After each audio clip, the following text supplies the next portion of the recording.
TGIF, I think. You're listening here to Southern Sense here on Blog Talk Radio, High Plains Media, SHR Media, up on Spreaker, iTunes, half a dozen other places. The heck with it. Just go to our website. It's the name of the show. Put a dash in the middle. southern-sense.com. I'm your hostess with the mostest, the radio chick, along with my oh-so-intellectual and handsome co-host, Curtis C.S. Bennett. Curtis, this is going to be a nightmare today. It's going to be a nightmare. Well, right now, the eye of Tropical Storm Hermione is right passing over between Savannah and Charleston, which leaves me right smack in the middle, and my power has been going up and down faster than a pro yo-yo player. So right now I am calling into the show using my cell phone because I've lost internet service. It's going up and down as well. I have no telephone service. My internet is coming off of my tablet. So it's going to be one of those days, Chris. One of those days. And speaking of which, I was so busy trying to get myself set up with all my backup.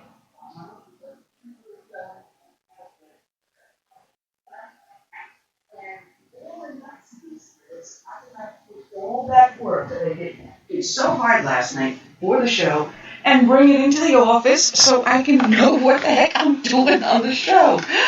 Ay. I'm on a shoestring.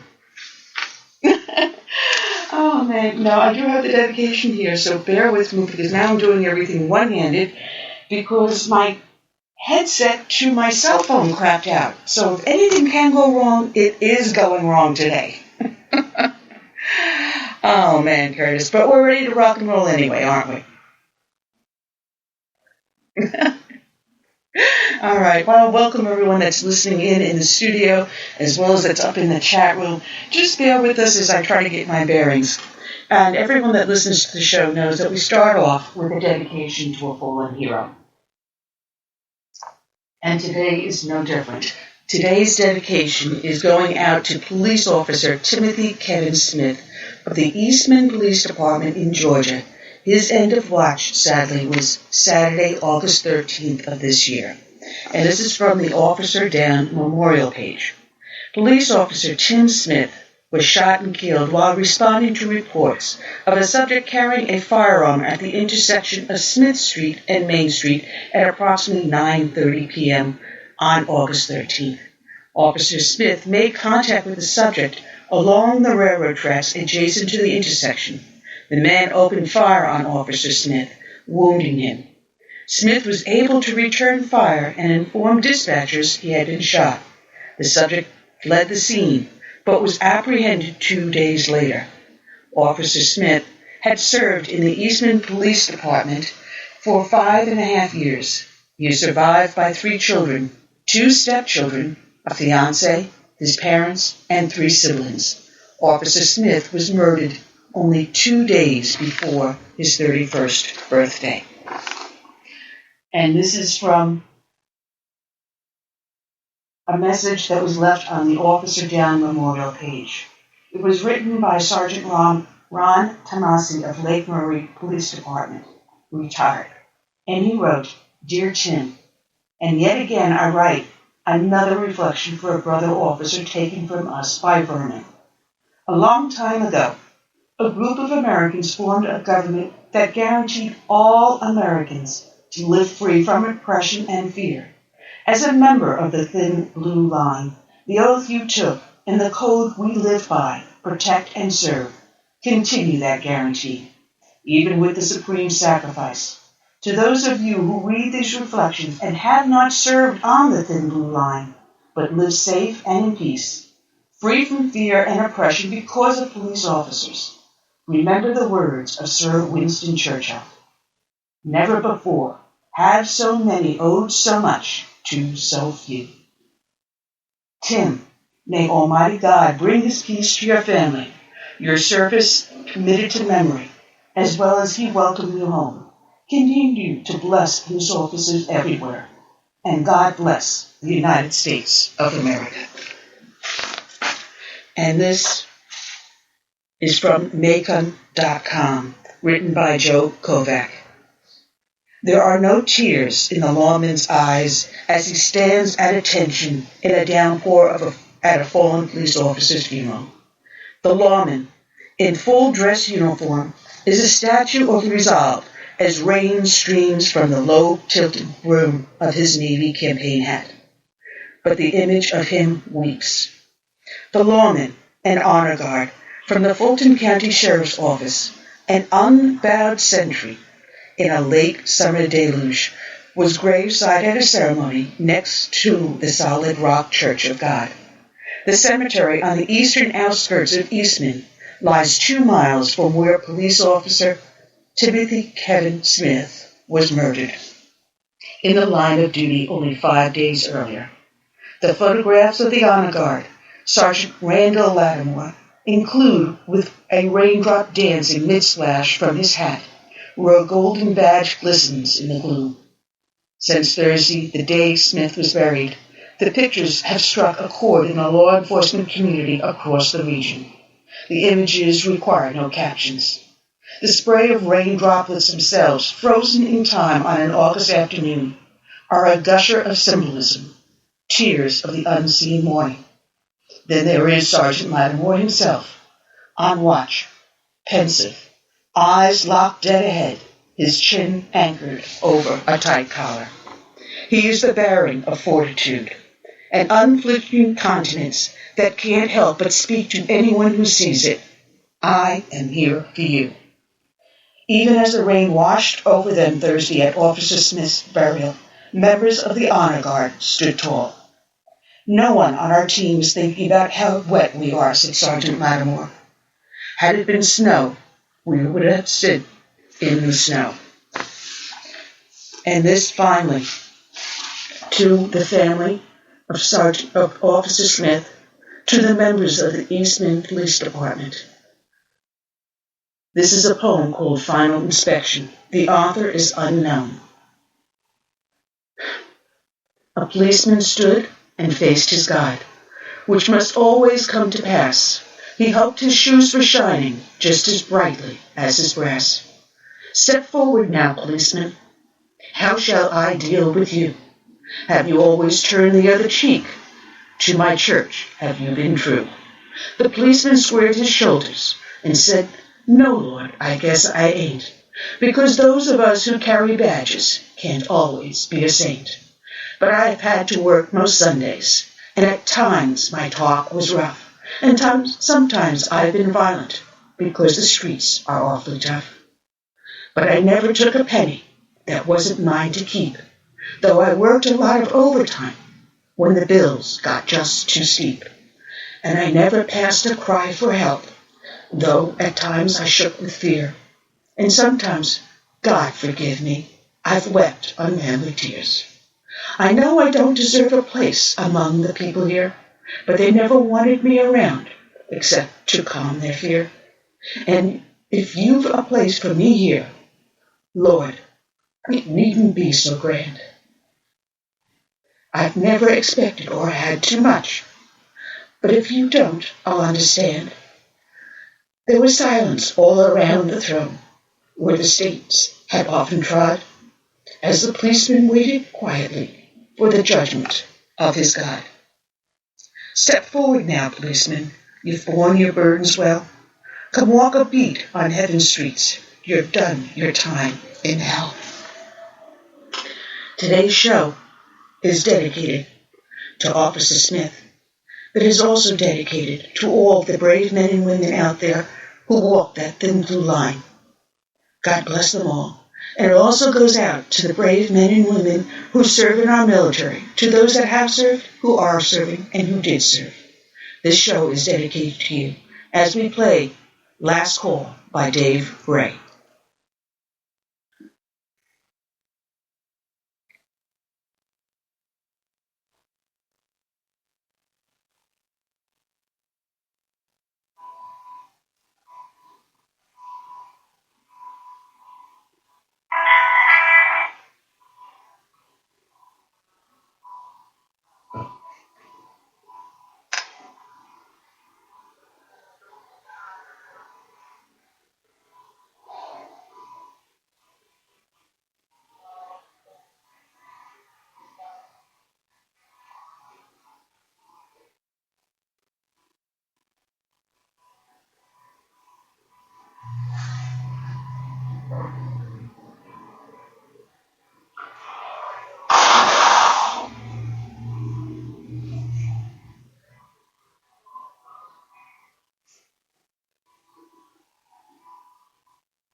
All right. Dave Bray, last call.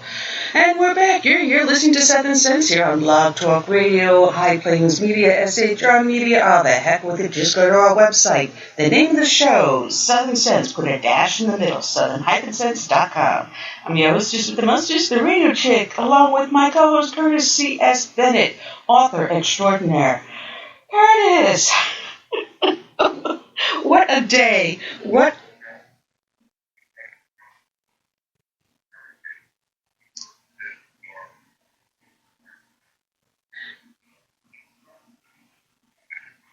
Oh man, right now my power has been going up and down, up and down, up and down.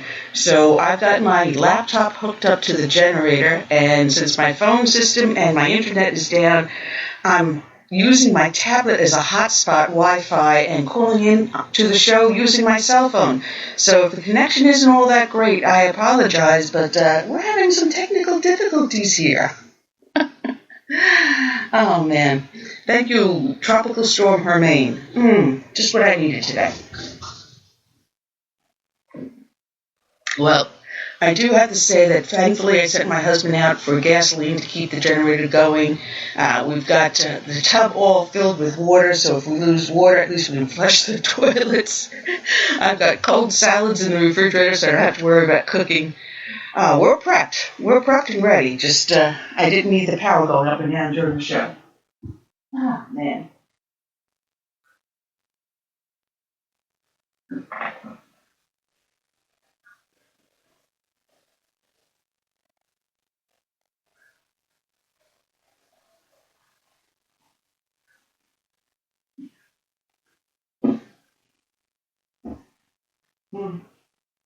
Oh, well, this is the day. This is the day. And, well, I got one good thing. I've got about over 6,000 gallons of water in the swimming pool. So if anything happens, we can always go take a dip in the pool.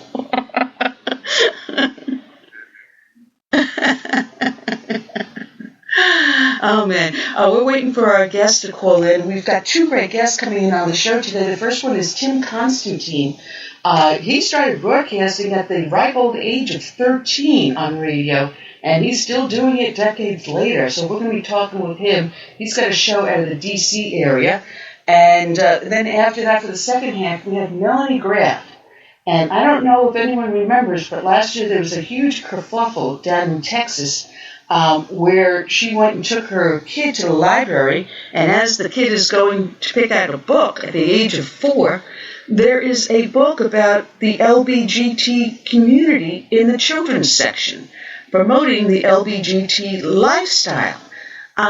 What does a child at the age of 4 know about the LBGT community? Come on, really? It was not age appropriate for that section. So she fought with the library and the town she lived in to have the books removed from the children's section.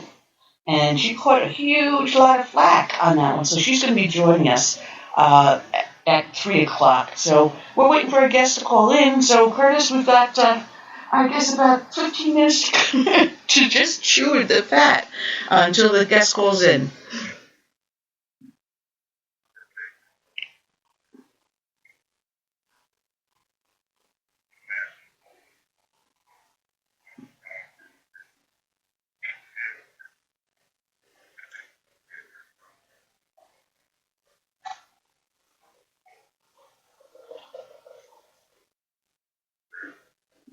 Yeah, and we've got 3 debates going on, and the last one is going to be moderated by Chris Wallace of Fox News, but the other 3 are total liberals. I mean, Jesus, Anderson Cooper, really?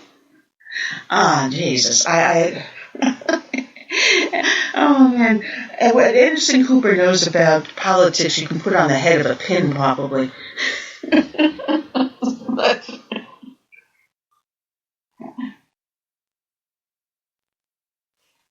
so, you've got 3 liberal moderators and 1 rhino. It's going to be interesting how it's going to play out. So, and I have a funny feeling Donald Trump will absolutely eviscerate Hillary Clinton.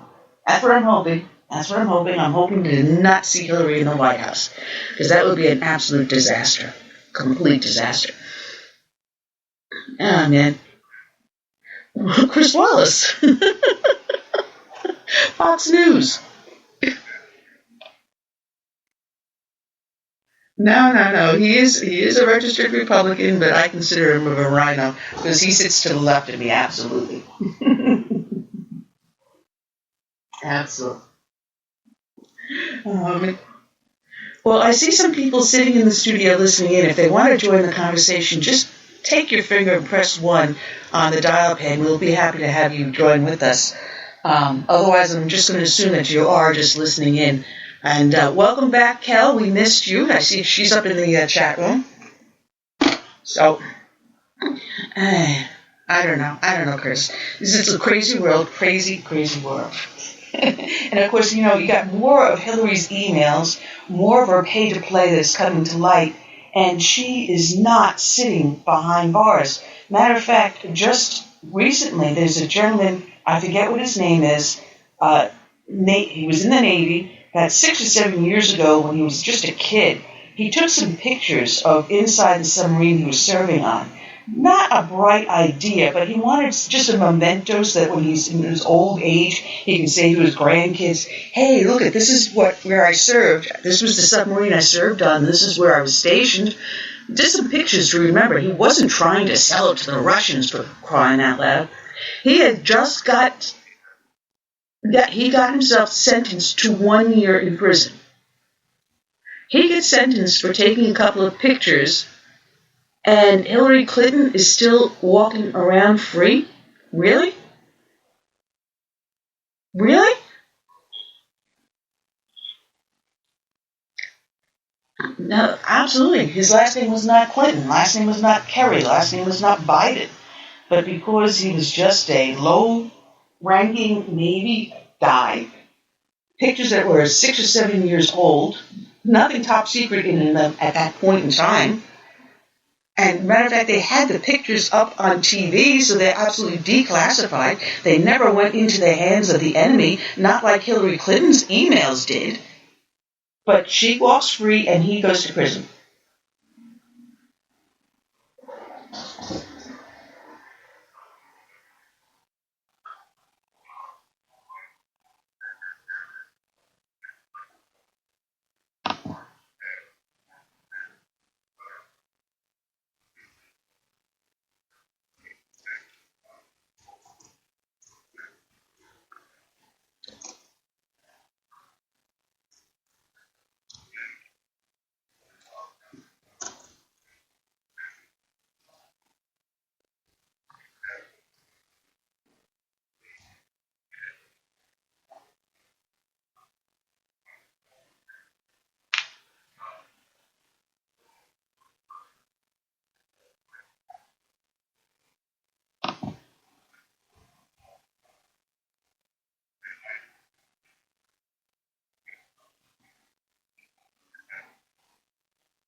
She just recently had her security briefing as presidential candidate.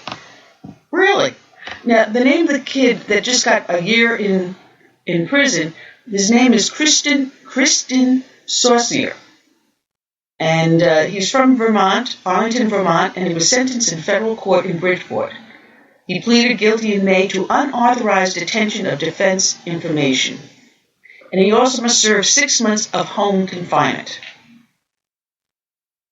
Isn't that something? Isn't that something?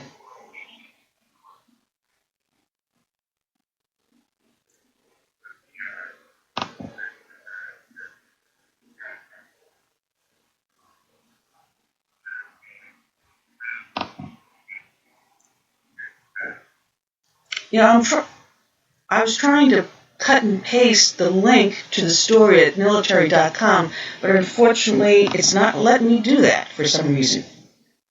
All right, we got a caller coming in, raising her hand, and let's bring in Sweet Sue from New Mexico. Good afternoon, Sue. Hi.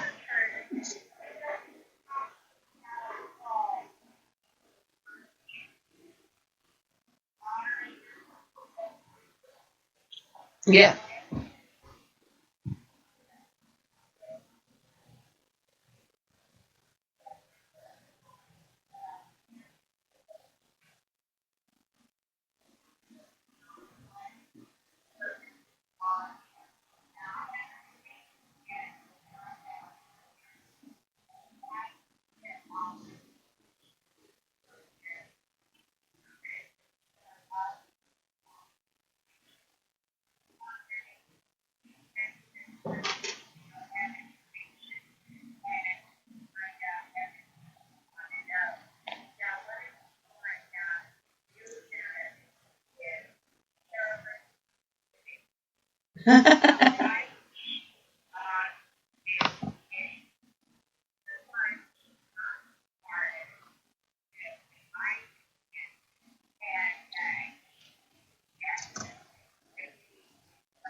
Well, this is interesting because I'm on the Wikipedia page right now, and there goes my power again. Lights just went down, so I can't even see my keyboard. Great. Let's see. It's listing the commission is headed by Frank Fahrenkopf, a former head of the Republican National Committee, and former White House Press Secretary Michael McCurry. And as of 2014, the board of directors consists of Howard Graham Buffett, John C. Danforth, Charles Gibson, John Griffin, Antonia Hernandez, John I. Jenkins, Newton N. Minow, Leon Panetta, Richard Parsons, Dorothy Ridings, Alan Simpson, Olympia Snow, Shirley Tigman. Now, this is what is showing up on Wikipedia. I'm not seeing what you were saying, Sue, about Carolyn Kennedy. Hmm.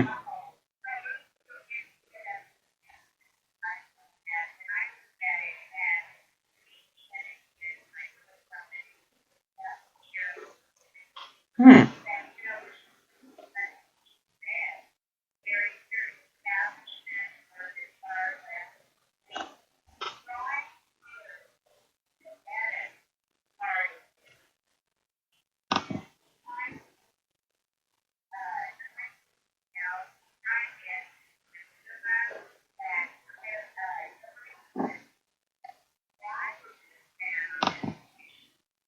I don't know, but it's being sponsored. The predecessor to this commission was the League of Women Voters, which has a tendency to lean very left.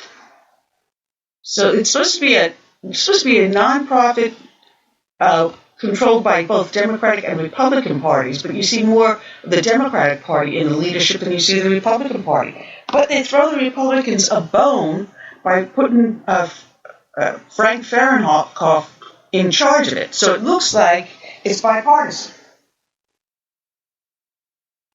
Hmm.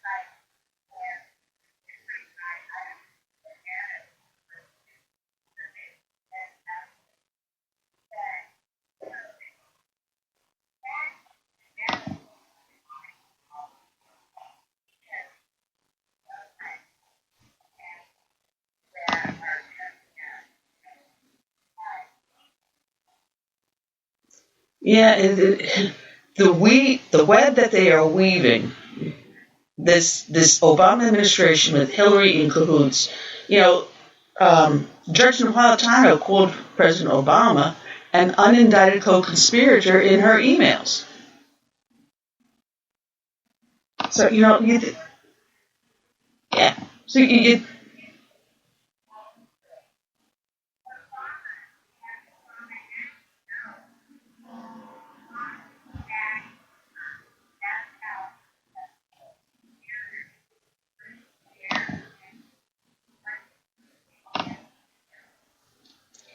I just want to mention.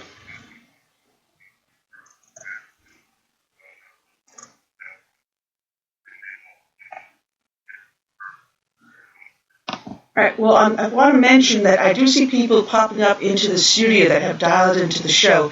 If you do want to participate, or if you're my guest calling in because I don't recognize the numbers, please remember to press 1 so I can bring you on. Otherwise, I'm going to assume that you're just listening. I am waiting for my guest to call in, Tim Constantine. He has his own radio show, which is the Capitol Briefing.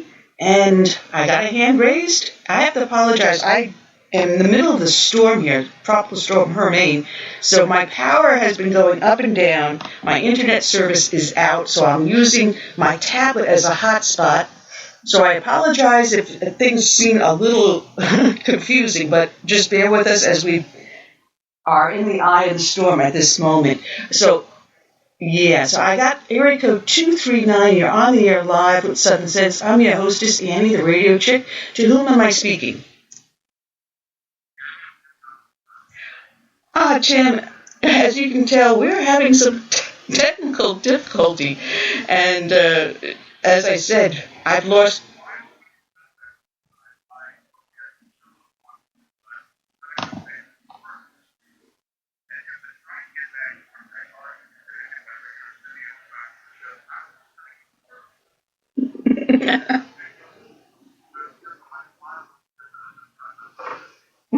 Well, I'm here on the coastal South Carolina, and right now the eye of the storm is passing between Savannah and Charleston, so I'm dead center in this right now.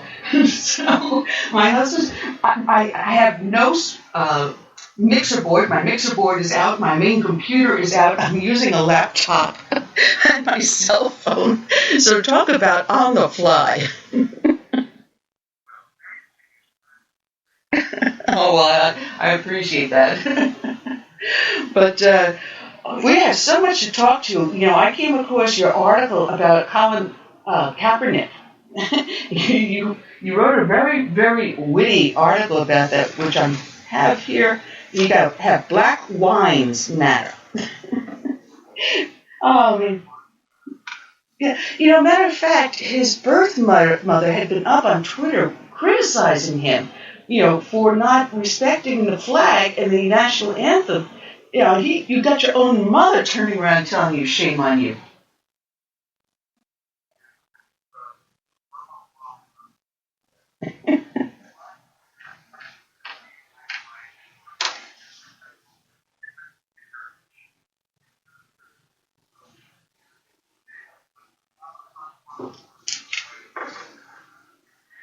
Here he is. He grew up in a life of privilege. He was given up to for adoption because his black father abandoned his white mother before he was born. So she said, I can't do this on my own. I know I can't give him the life he deserves. So she gives him to be adopted. And who adopts him? A white couple. That makes sure that he gets the best schooling possible. He gets to go into professional football. No one's ever pulled a barrier to him. But yet he seems to think the freest nation in the world is racist.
You know, I was going to say, it's inherent in human nature to have some prejudice. You know, I prefer chocolate ice cream over vanilla. We all have our personal preferences. But it doesn't mean that I'm racist. It doesn't mean that America as a whole is racist. It doesn't mean our founding fathers didn't want freedom for everyone, because they did argue over it when they were creating the Constitution. You know, they did it. Before we were even a nation, argue over whether or not slavery is proper, whether or not bigotry is proper. But we have grown as a nation, and that you should be celebrating instead of trying to rip it apart.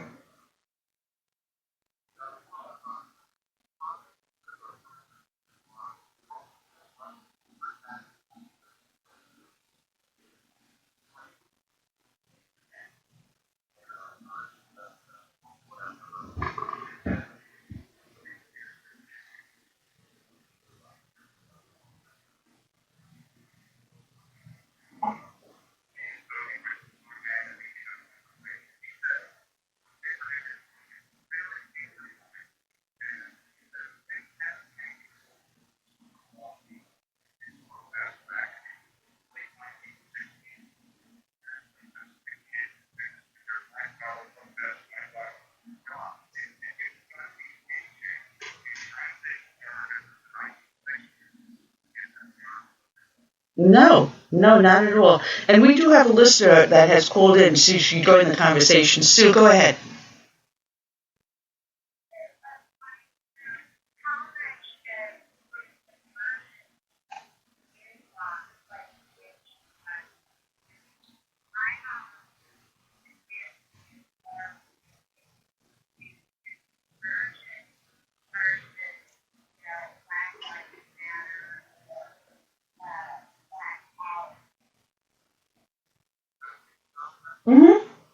Go ahead, Ted.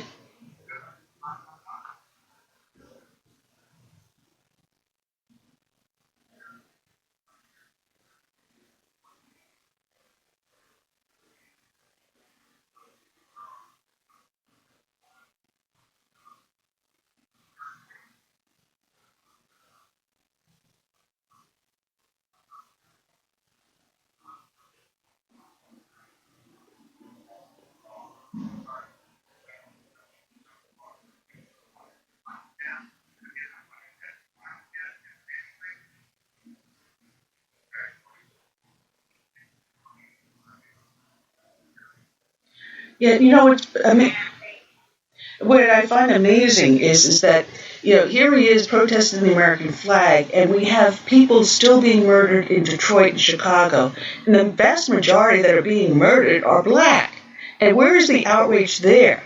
You have the Chicago police chief out there decrying the violence and saying, we've got to do something about it. Our youth are dying in the streets. But where is his outrage there?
That is a huge amen on that one. Matter of fact, I forget what the heck his name was, but he was one of the shooters on the cops, and they ended up having a video up on YouTube where he was outside a Texas police station with other members of the new Black Panthers, weapons in hand, protesting outside the police station.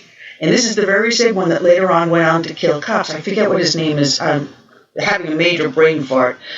But Where is the outrage there? And I keep on saying you can tie Black Lives Matter directly back to the New Black Panthers, directly back to the Nation of Islam, and from there you can go up the ladder to the Muslim Brotherhood. But no one wants to talk about this.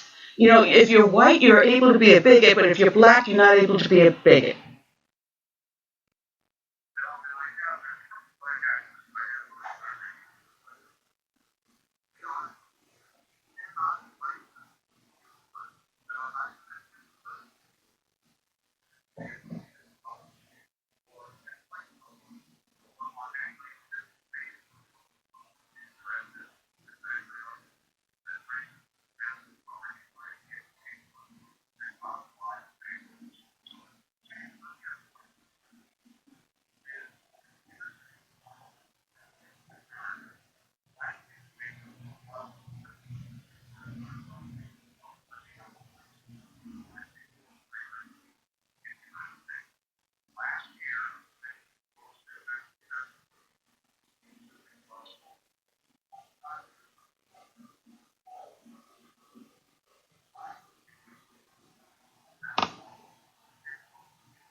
Well, we can also trace it all the way back to the wonderful ideas of Lyndon Johnson, split up the family so that when they have welfare, if they're not married, they can get more money. So therefore, if you have more kids, you'll also get more welfare money. But you can't be married.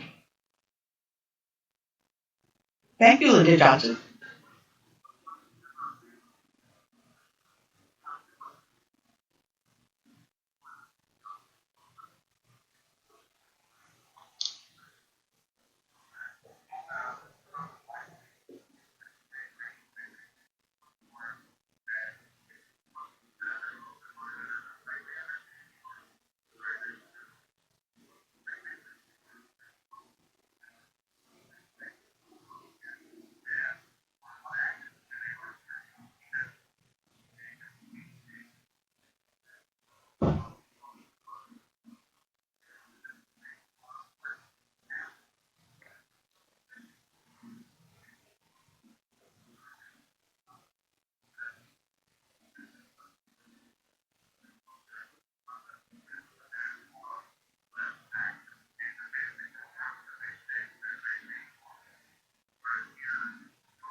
That's interesting. That is very interesting. Meanwhile, my co-host is being very quiet in the background, Curtis.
Well, you,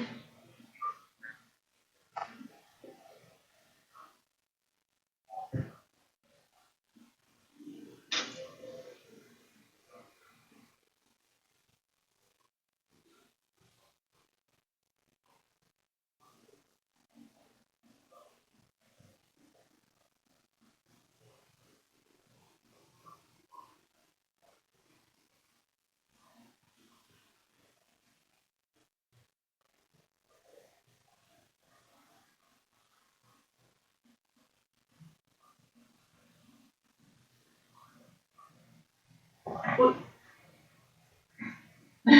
well, I have to say from personal experience, having walked the foot post in Brooklyn, you know, I would turn around and most of us would go into the individual stores and we would hang out where their kids were playing and start talking to people. The cops have to be part of the community, not just the guardians of the community, but part of the community as well. You know, under Giuliani, we did this. We had the community policing, and it helped bring down crime under Giuliani. Didn't always agree with all of his policies because he kept on trying to cut our pay, but this is where it's the idea of us versus them, and it has to stop. Once you realize that that officer in uniform could be your husband, your brother, your uncle, that girl out there that's in the uniform walking the beat, could be your sister, your wife. You know, we have to think of each other on human terms.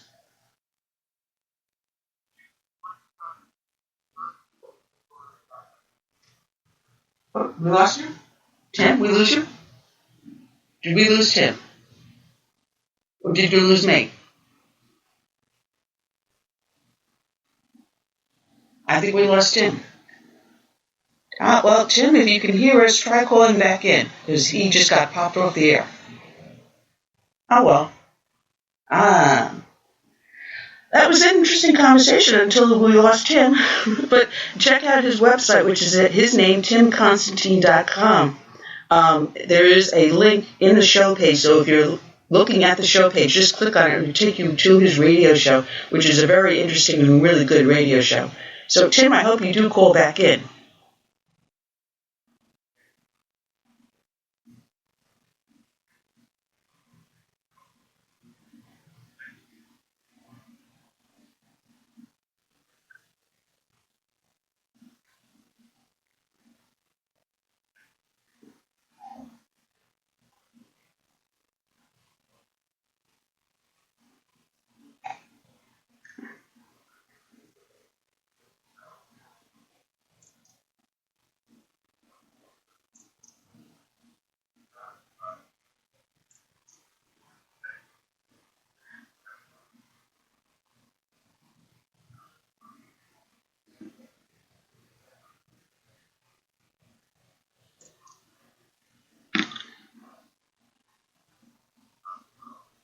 Well,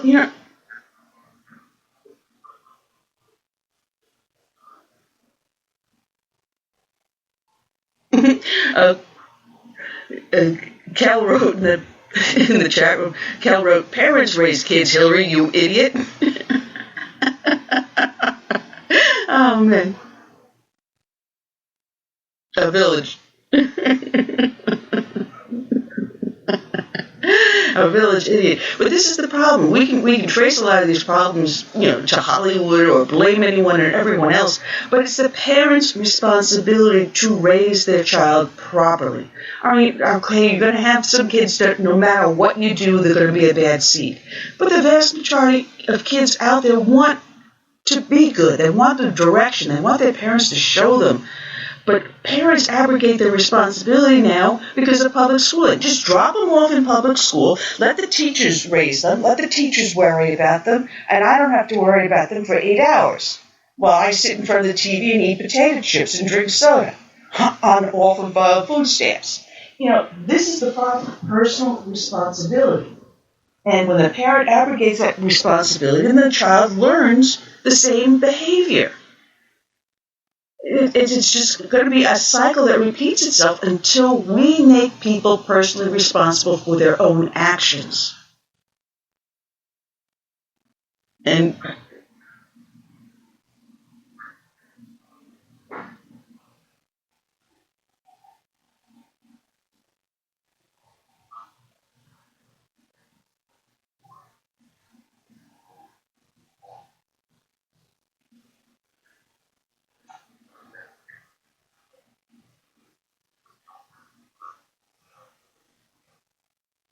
mhm.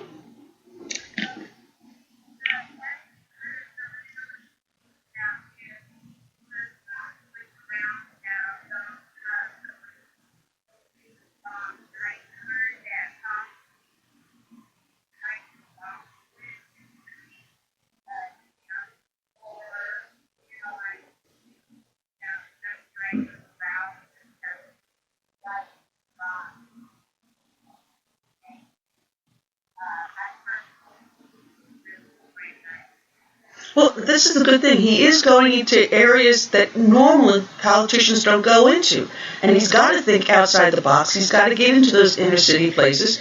And God bless the New York City Police Department. They will make sure he is safe. Go ahead, Curtis.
Well, Mama Mia no Sharia Vito put in the chat room, Curtis, addressing you. He says, now that Trump is running under the Republican banner, Trump is now a racist. Isn't it funny? If you're run as a Republican or a conservative, you're a racist. But if you run as a liberal Democrat, you're not. Yet, the KKK was the arm of the Democratic Party.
Yeah, I'm just trying to, just bear with me now, because I know our next guest should be pulling in shortly. She has her kids with her, and I did not take her phone number with me. Oh, shit. Oh, I didn't just do knock hers on there, did I? But I want to remind people that if you are phoning into the studio, you want to be part of the conversation, or if you are my guest calling in, please press 1 so I know to bring you on live. And I don't know what I did with Melanie's phone. That's really smart, Annie. All right, well, I got someone that raises their hand. Just bear with me. I want to remind everyone, I'm right smack in the middle of Tropical Storm Hermine. And my power's been going up and down. My internet is down. I'm using my cell phone to call into the show and my laptop to get in onto BTR and the other stations. So just bear with me because we do have technical difficulties here, but we're working through it. Area code 817, you're on the air with Southern Sense. I'm your hostess, Annie. Who am I speaking to? Hi, Melanie. I apologize. When you called me just before going on air, my husband was trying to hook the generator up to my laptop, so at least I had power. And I've got...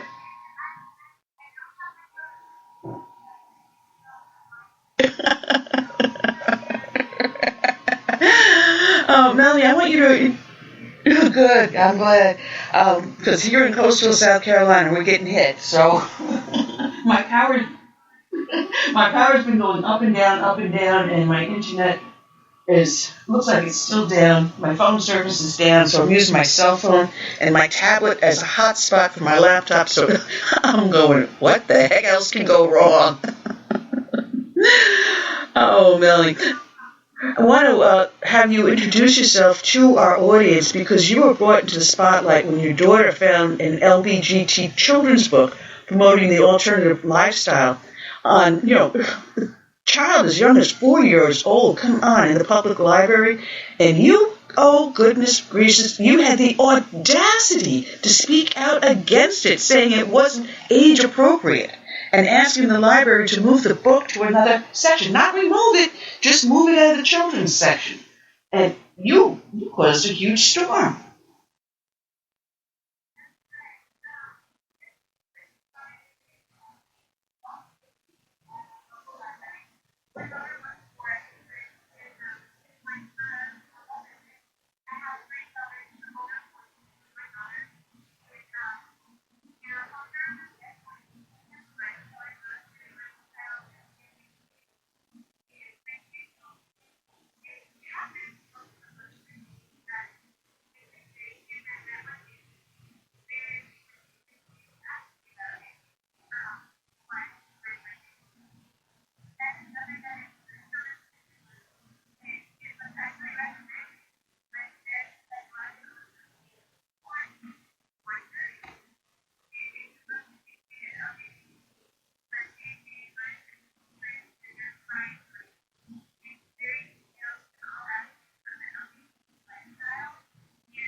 Whoa, whoa.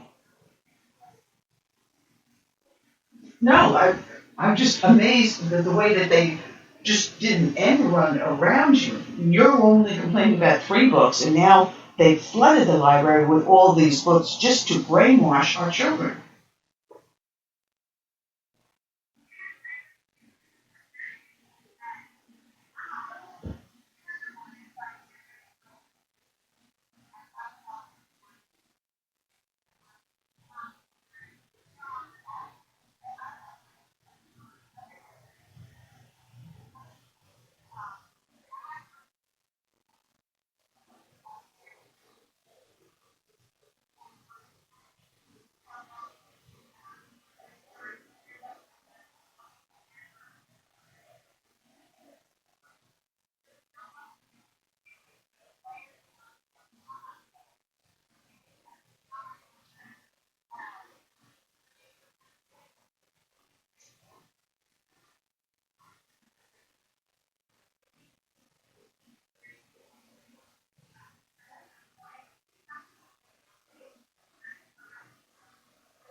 Hmm. I found out the hard way.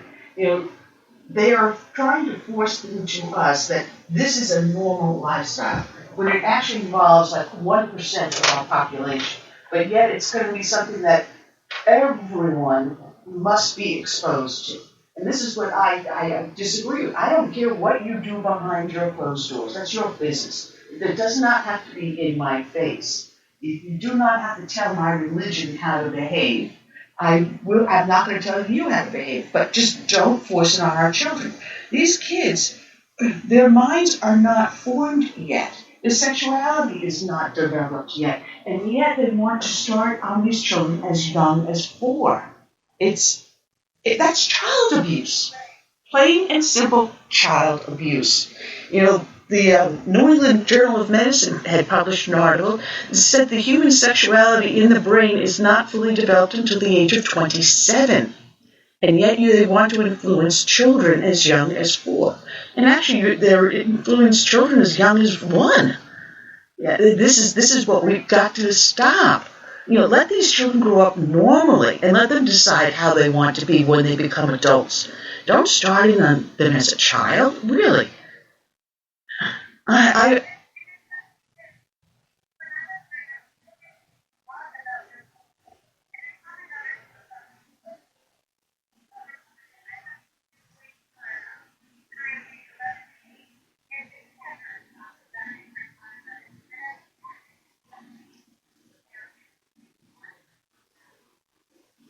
it's the John Bonet syndrome. You know, you sexualize them at a young age, and our society has allowed this to happen. And brave people like you are speaking out about it, and thank you for that.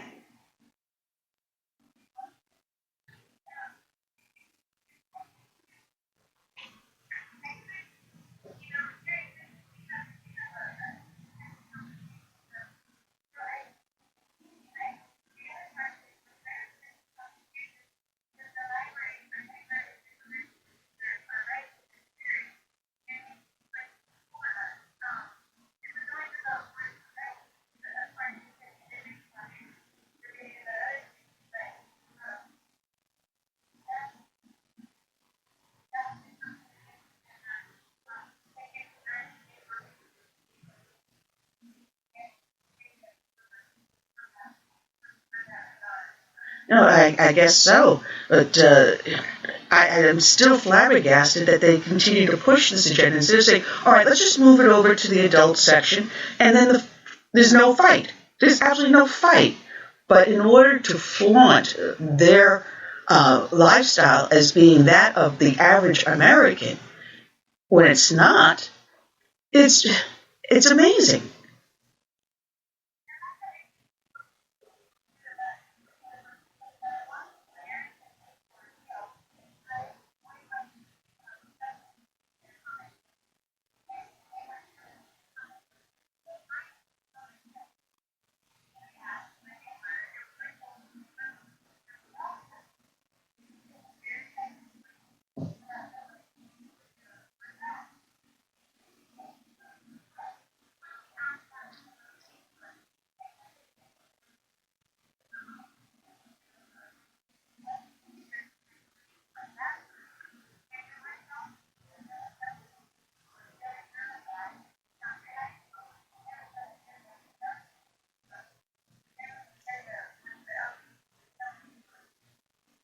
Oh, man. It's amazing.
Mm.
You know, it,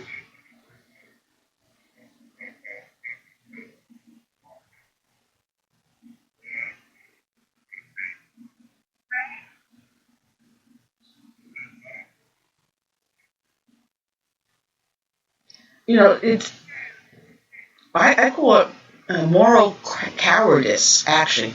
You know, we had a pastor that spoke out against the same-sex marriage ruling of the Supreme Court during his sermon.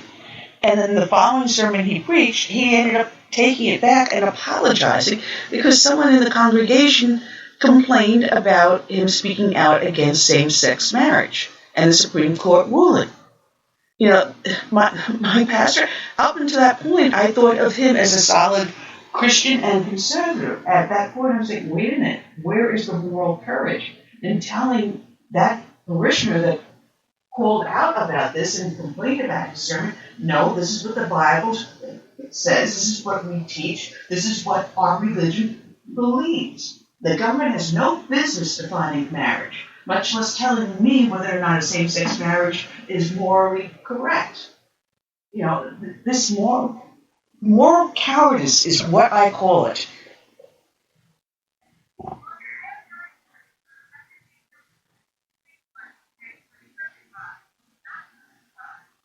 Yes, exactly.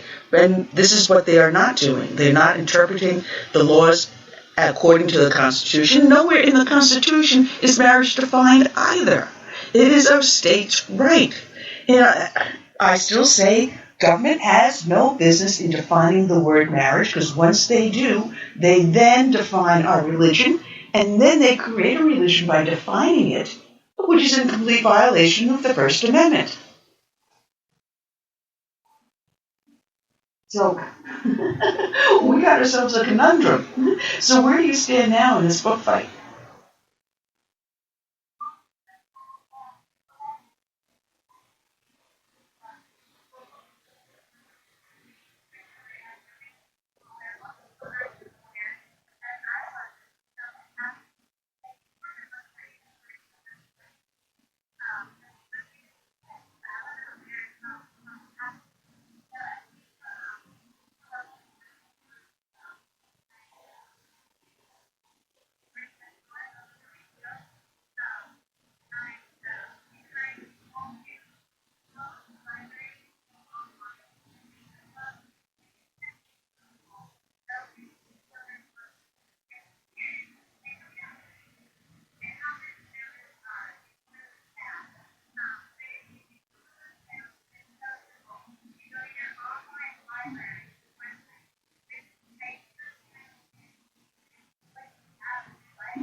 You do amazing work.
Well, you know what I find amazing is that they are promoting a sexual lifestyle with children that are not old enough to be engaging in sex.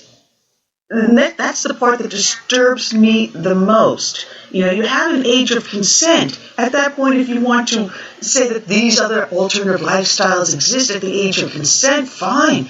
But don't try to indoctrinate a child whose brain is not developed, does not have the ability to think things logically through yet, does not have a moral compass yet formed, and yet you are going to give them something that we personally feel is immoral, is against our religion and our beliefs. Let me raise my child the way I choose, and you raise your child the way you choose.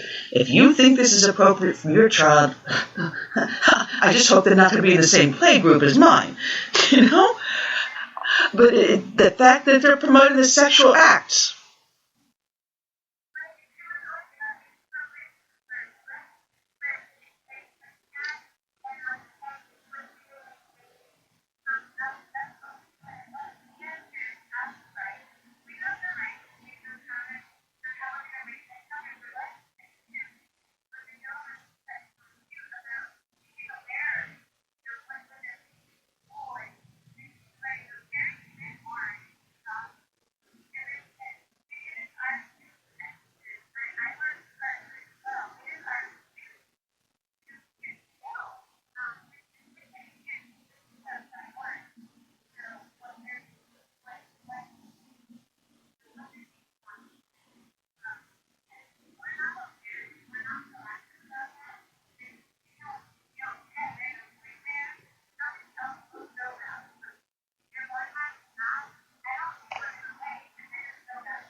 Mm. That is truly important. You know, ever since they came up with the public school system, parents have been abrogating their responsibility to government instead of being responsible. You know, here you brought this life into the world and you are now responsible for this life. But if you want to take the easy way out, just drop them in the school, you know, drop them at their play dates or drop them at whatever community center where they can all get into trouble together, or just don't even pay attention to them, is what we're seeing in society. But you have parents like yourself that are responsible and do want to raise your kids the right way. And it becomes very difficult for you to do that because the easy way looks so much more attractive.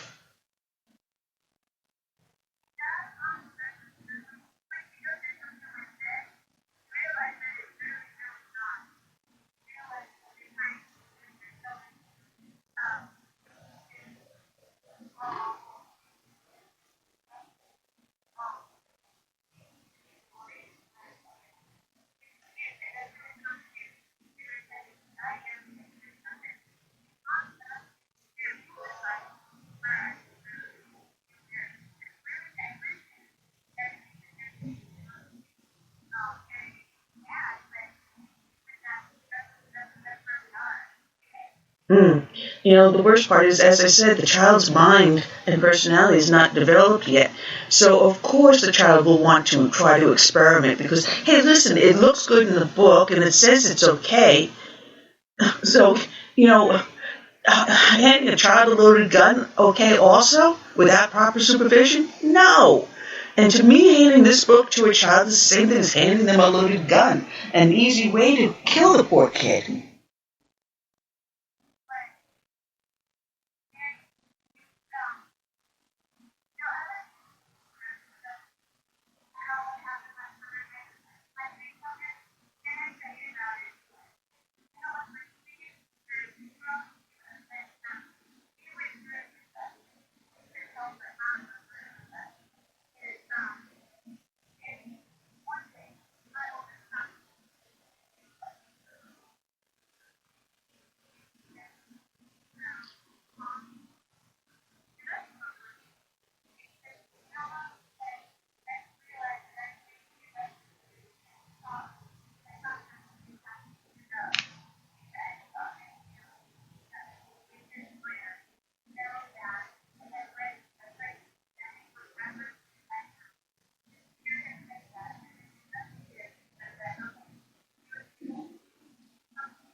you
Well, the wonderful thing is that you're willing to talk about your faith. Too many times when someone starts to profess their faith in public, they're shouted down. They're told to shut up. We don't want to hear it. Don't proselytize with us. But we have to speak out about our faith. We have to do, as you said, God wants us to do, is to send His word out there, to bring people into His fold. If you don't want to listen, fine. But don't tell me to shut up. And I'm glad that you are not letting anyone tell you to shut up.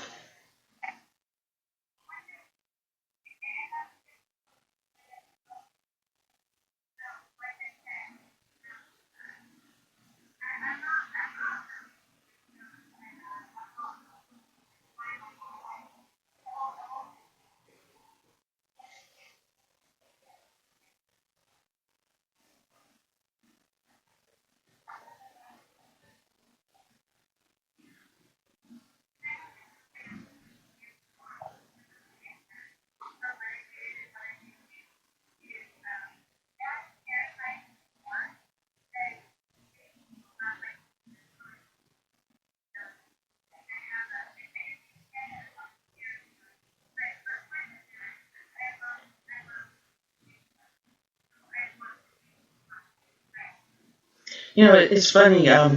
our rector at one point, they were doing a series of lessons teaching about the truth of Islam in our church.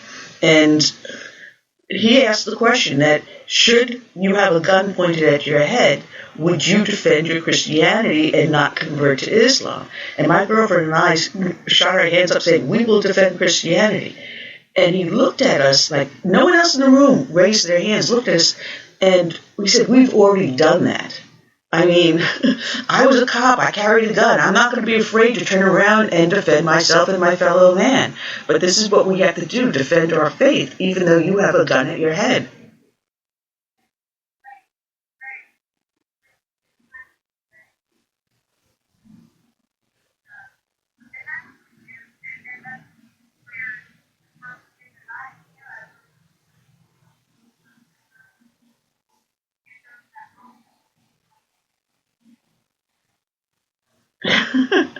There's so much to talk about on this one. But, how are your kids doing now?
Well, with children like yours, then our nation's in good hands.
Well, now you've been heard national. I said, now you're being heard nationally. 'Cause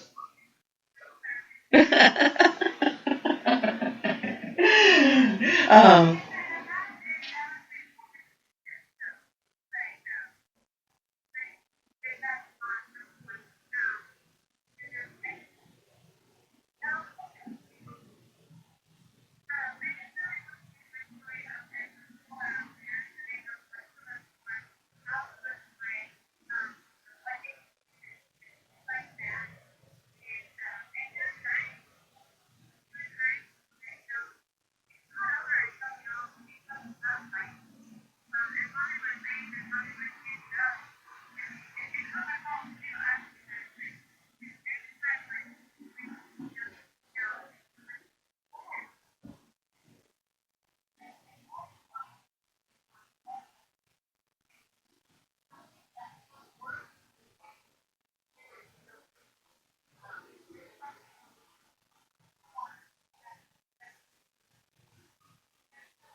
yeah, it's just a shame that someone wants to take their innocence away from them.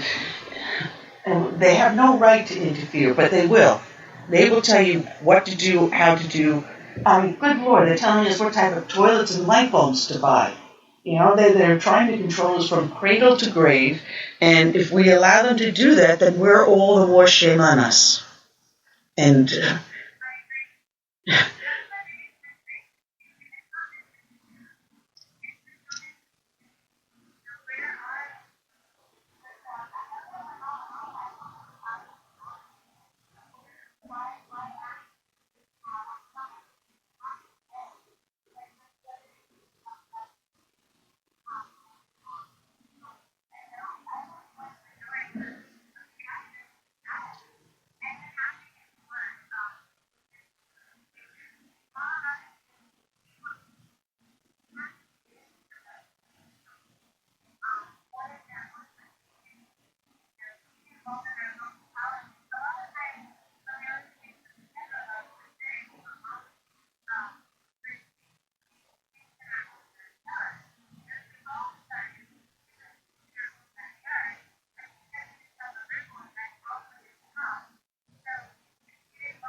well, it sounds like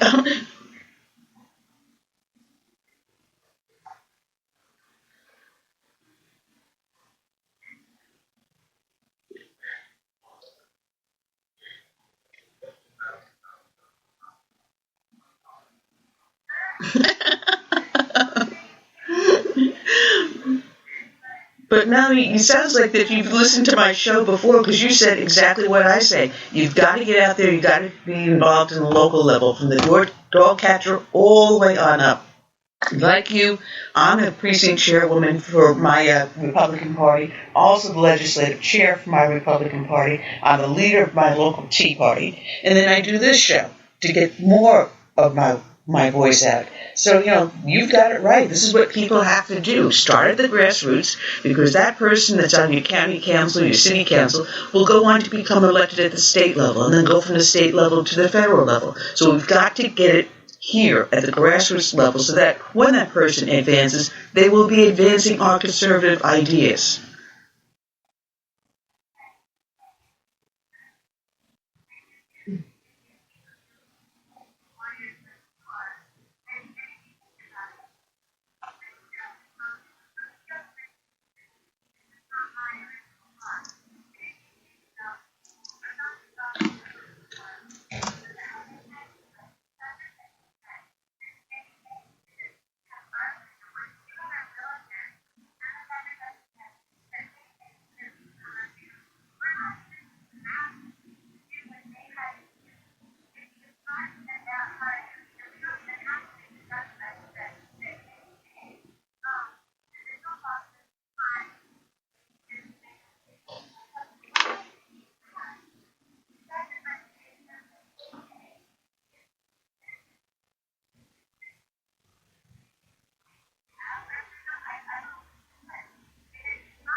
No. And Wild Guy wrote in the chat room, bad things happen when good people do nothing and get involved, which is exactly what you were saying.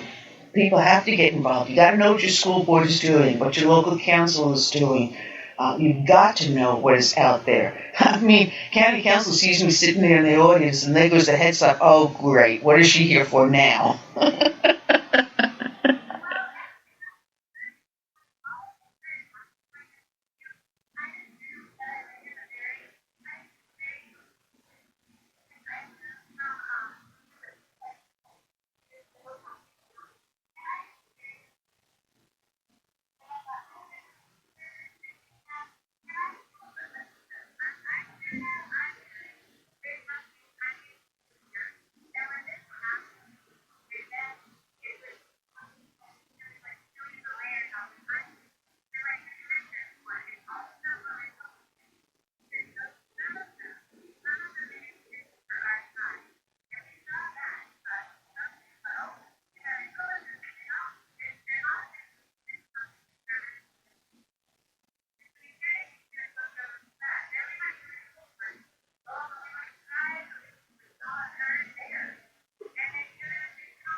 Mm-hmm. No, exactly. Exactly. And we're going to keep on paying for it, because if it's not the school books that they're getting into, it's a tax or it's something else. There's always an agenda. I mean, we have a Commerce Park here that I stopped the county council from purchasing, so the city went and picked it up, and now for the last 5 years it's been sitting there empty. So I was like, hey, listen, you guys didn't get the message? You didn't hear anything we were saying about it's not a good idea to buy this Commerce Park? I mean, you're here to govern, and you're not here to do business. You're here to govern and govern only. But the city decided otherwise, and now they've got this $2 million albatross around their neck, and they don't know what to do with it. So yes, we do have to get involved on all levels. Well, Melanie, it has been a blast having you on there, and I wish you the best of luck for your fight that you have going on. You do have a Facebook page up there. What the heck was the name of the Facebook page? I support Melanie Graft that people can check out, correct?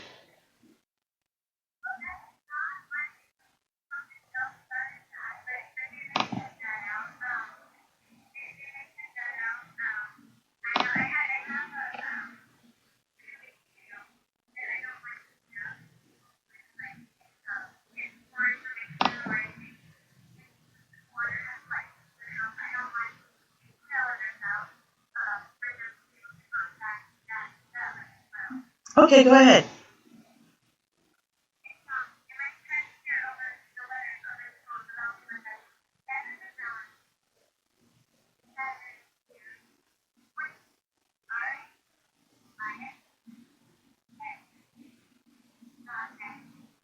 So mgracing at att.net. Tell me you're a NASCAR fan. You're a NASCAR fan then?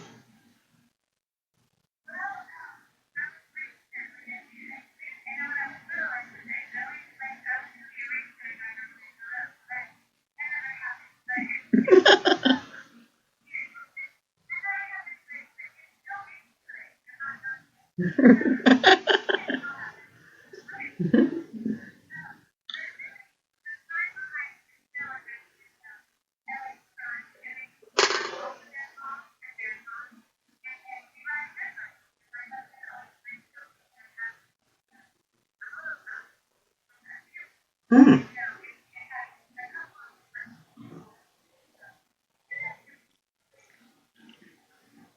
Well, Melanie, I wish you a lot of good luck, and thank you for being on the show today.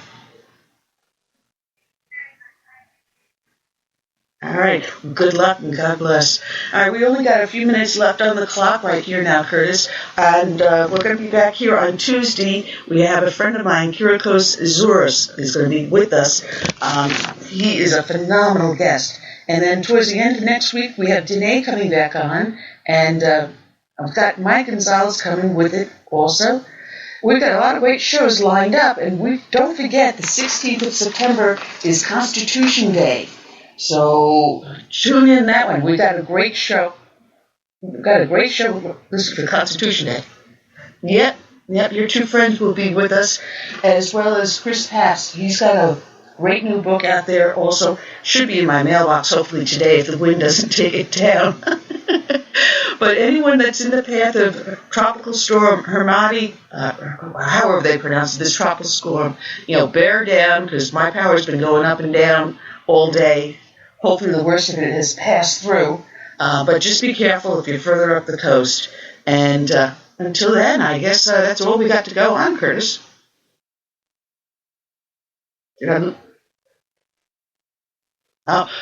also do have to give... Oh, I'm sorry.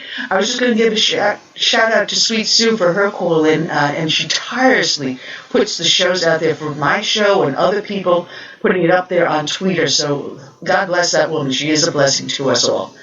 So, Curtis, until then, I say good night and God bless. And we're out of here. Well, if this thing will work now.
You can turn off the generator.